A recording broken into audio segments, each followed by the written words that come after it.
Vamos lá, pessoal.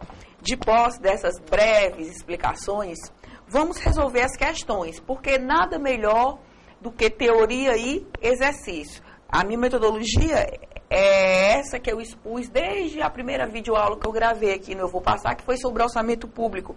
É o mínimo de teoria e o máximo de exercício. É bom a gente trabalhar com questões representativas de grandes bancas, porque a gente vê a linha dos examinadores, né? Então, vamos lá. Vamos resolver a nossa primeira questão de hoje. Nos termos da lei número 8443/92, que é a lei orgânica do Tribunal de Contas da União, as contas dos administradores e responsáveis por bens e dinheiros públicos serão anualmente submetidas a julgamento do Tribunal de Contas da União sob a forma de quê, pessoal? De tomada ou prestação de contas. Está lá no artigo 7º da lei orgânica do TCU. Tomada.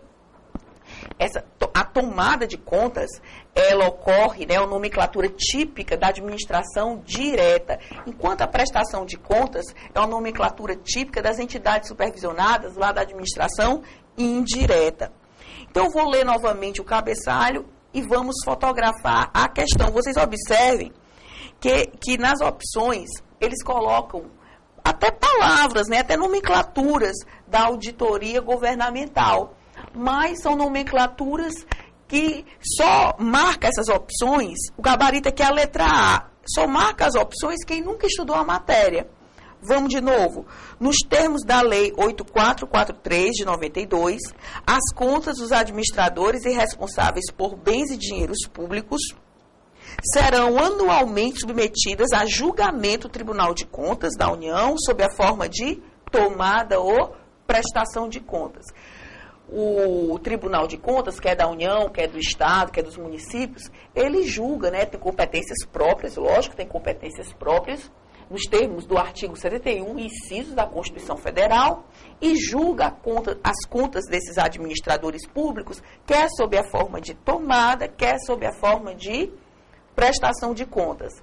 Tomada, nomenclatura, julgamento lá na órbita da administração direta, enquanto prestação de contas da administração indireta. Estou falando das competências próprias do Tribunal de Contas, nos termos dos 71 incisos da Constituição Federal. Porque a gente sabe, eu já apresentei para vocês há muitos carnavais para trás, que no tocante ao julgamento político do titular do Executivo, o Tribunal de Contas, ele não julga as contas de governo. A gente sabe que o Tribunal de Contas não julga as contas de governo do titular do Executivo. A gente sabe disso. A gente sabe que o titular do Executivo é o Legislativo. Nos termos do 70 e 71 caput da Constituição Federal, as contas de governo, que são as contas anualmente prestadas, né, pelo titular do Executivo, esse julgamento ele é político e não é feito pelo Tribunal de Contas, não. Ele é feito por quem? Pelo Poder Legislativo. Para tanto, o Poder Legislativo requesta ao respectivo Tribunal de Contas o parecer prévio. Isso é outra conversa que eu já expliquei para vocês há vários carnavais para trás. Nunca confundi. Observe que a questão, ela não está falando de contas de governo. Essa questão aqui está falando de contas de gestão, porque está falando de julgamento de contas de administradores públicos. Não está falando de julgamento de titular de executivo, não, de forma alguma. Então, eu vou novamente para o cabeçalho e vou para a resposta. Nos termos da Lei 8443/92, que é a lei orgânica do Tribunal de Contas, as contas dos administradores e responsáveis, ou dos administradores e responsáveis por bens e dinheiros públicos, serão anualmente submetidas a julgamento do Tribunal de Contas da União sob a forma de tomada ou prestação de contas, conforme o caso. Isso está no artigo 7º da referida lei, como tem fundamento também no 71 e incisos da Constituição Federal. Para frente. Bom, próxima questão. Como técnica de trabalho para a consecução de suas finalidades, O sistema de controle interno do Poder Executivo Federal utiliza o quê? Bom, como técnica de trabalho, as duas grandes técnicas de que se utiliza a auditoria governamental, a gente aprendeu, né? Não foi à toa que a gente começou a nossa videoaula com o quadro. As duas grandes técnicas de trabalho são o quê? Auditoria, que é um processo cognitivo mais amplo, e fiscalização, que vai ter um cunho mais restrito. Como técnica de trabalho para a consecução de suas finalidades, o sistema de controle interno do Poder Executivo Federal utiliza o quê? Auditoria e fiscalização. Letra C, o gabarito. Muito fácil, né? Parece mentira, mas essas duas questões que a gente resolveu caíram na CGU em 2006. Não dá nem para acreditar, mas caíram. É o tipo da coisa, como diz a professora Clésia, quando se sabe, até física nuclear é muito fácil, né? Física quântica, sei lá, é muito fácil quando se sabe. Quando não se sabe, tudo fica muito enrolado. Próxima questão, também da CGU, que caiu em 2006.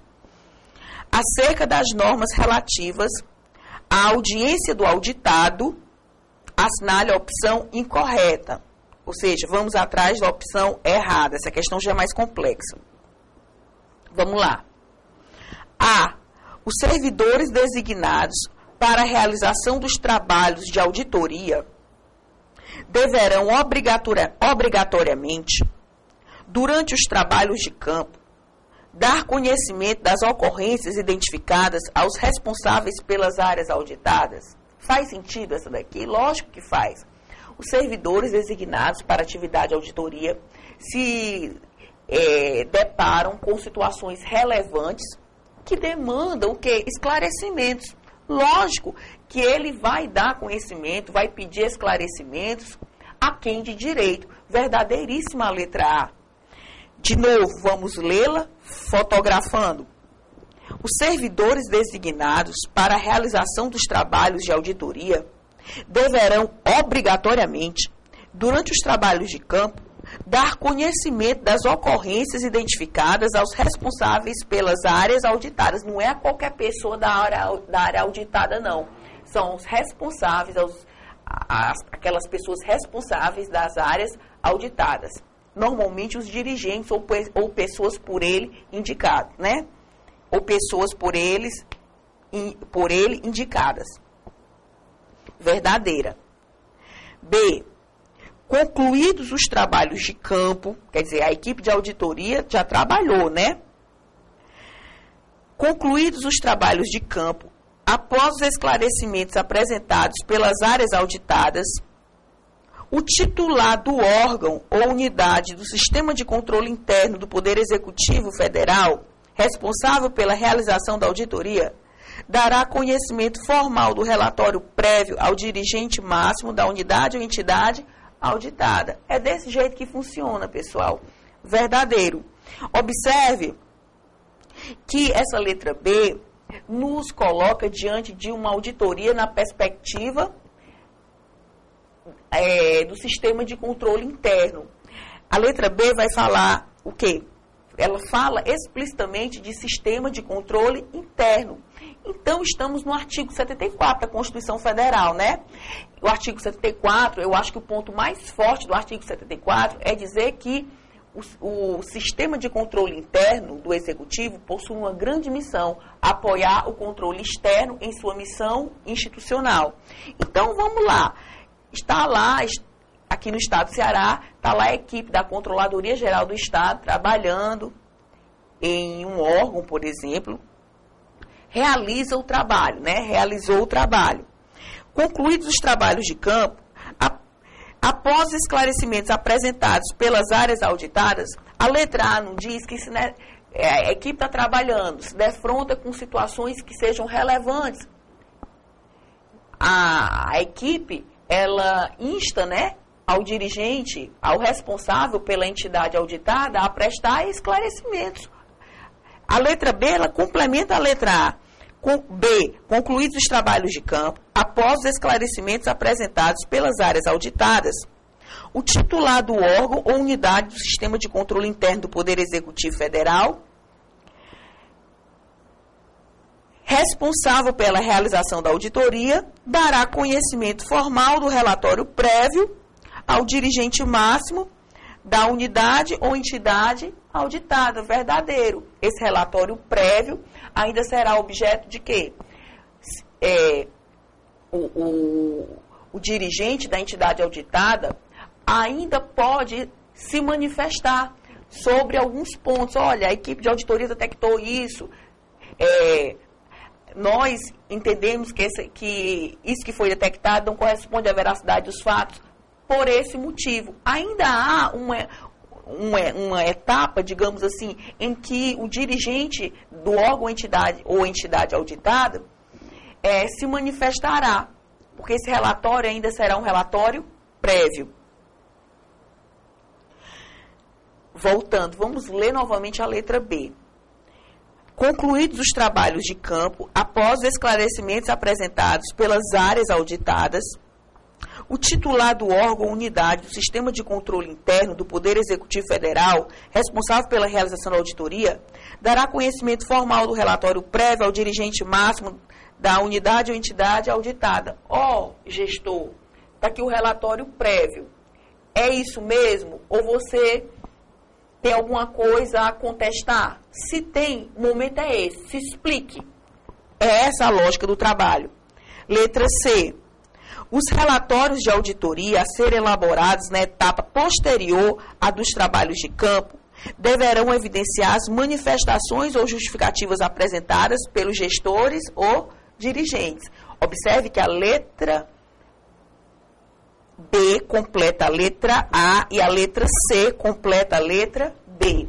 É apresentado o relatório preliminar ao dirigente do órgão ou entidade auditada. Olha, está aqui o nosso relatório preliminar. É isso mesmo? Aí o dirigente do órgão ou entidade examinada, vai o quê? Apresentar justificativas, se for o caso. D. Na hipótese de o órgão ou entidade auditada não encaminhar nos prazos previstos a manifestação a que se refere o item anterior, ou seja, a letra C, o órgão ou unidade do Sistema de Controle Interno do Poder Executivo Federal, responsável pela realização da auditoria, consignará no relatório certificado de auditoria e parecer do dirigente que o órgão ou entidade auditada não exerceu o direito de resposta. É desse jeito que funciona. Vai a equipe lá, a equipe trabalha em campo. Durante os trabalhos, se forem detectadas situações relevantes que necessitam de esclarecimentos, esses esclarecimentos deverão ser prestados pela autoridade responsável.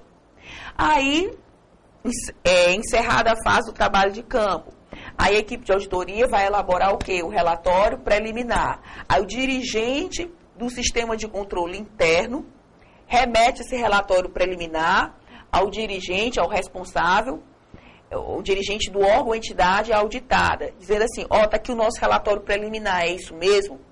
Ou seja, nesse momento é concedido preliminarmente o direito de resposta. O dirigente do órgão ou entidade auditada tem o direito de resposta, de se justificar. Ele se justifica ou não. Se justificando ou não, no final vai ter o quê? O relatório final. É desse jeito que funciona. E a letra E, emitido o relatório, o certificado de auditoria e o parecer do dirigente do Sistema de Controle Interno do Poder Executivo Federal, com o posicionamento final, até aqui está verdadeiro, a unidade de controle interno remeterá o processo ao Tribunal de Contas da União. Não é desse jeito que funciona não, pessoal. Antes da gente falar da letra E, eu vou ler novamente as letras das letras A a D para a gente fotografá-las e aprender e ver que essa questão ela botou tudo certinho e botou na sequência. Eu vou ler o que é verdadeiro e depois a gente trabalha em cima do falso. Acerca das normas relativas à audiência do auditado, assinale a opção errada. Vamos primeiro aprender com as verdadeiras. A. Os servidores designados para a realização dos trabalhos de auditoria deverão, obrigatoriamente, durante os trabalhos de campo, dar conhecimento das ocorrências identificadas aos responsáveis pelas áreas auditadas. B. Concluídos os trabalhos de campo, após os esclarecimentos apresentados pelas áreas auditadas, o titular do órgão ou unidade do Sistema de Controle Interno do Poder Executivo Federal, responsável pela realização da auditoria, dará conhecimento formal do relatório prévio ao dirigente máximo da unidade ou entidade auditada. C. Os relatórios de auditoria a serem elaborados na etapa posterior à dos trabalhos de campo deverão evidenciar as manifestações ou justificativas apresentadas pelos gestores ou dirigentes. D. Na hipótese de o órgão ou entidade auditada não encaminhar nos prazos previstos a manifestação a que se refere o item anterior, o órgão ou unidade do Sistema de Controle Interno do Poder Executivo Federal, responsável pela realização da auditoria, consignará no relatório certificado de auditoria e parecer do dirigente que o órgão ou entidade auditada não exerceu o direito de resposta.